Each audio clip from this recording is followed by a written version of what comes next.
তো একটা দাদাকে জিজ্ঞেস করলাম, তো বললো 12টায় 15 ট্রেন, কিন্তু তো আমরা এখন দাঁড়িয়ে আছি টিকিট কাউন্টারে। খুব শীত পড়েছে, তো আমরা শীতের মধ্যে খুব কষ্টের মধ্যে আছি। আমরা গিয়েছিলাম জলসায়, তো জলসায় গিয়ে টাকা অবশ্য খুব একটা আনিনি আমরা। এই মুহূর্তে পর্যন্ত আমাদের 500-600 টাকা খরচা হয়ে গেছে। একটা মেয়ের মনকে সান্ত্বনা দিয়ে বলছি যে বড় বড় কবিরা অনেক সময় অনেক রাস্তায় এইভাবে নিজেদেরকে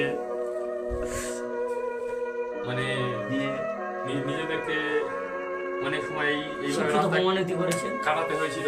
তো তাদের কথা অনুসরণ করে, তাদের জীবনী অনুসরণ করে আমরা এখন স্টেশনের মধ্যে আছি।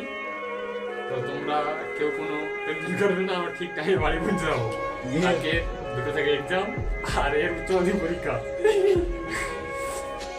কি হয় রাষ্ট্রবিজ্ঞান, আমার হচ্ছে পলিটিক্যাল। আমরা হেঁটে হেঁটে হাঁটছিলাম, হাঁটতে হাঁটতে দাদার সঙ্গে দাদার সঙ্গে দেখা হলো। টোটোটা হলো 40 টাকা দিতে হবে। যাচ্ছিল শিয়ালদা নামখানা শিয়ালদা লোকাল নামখানা।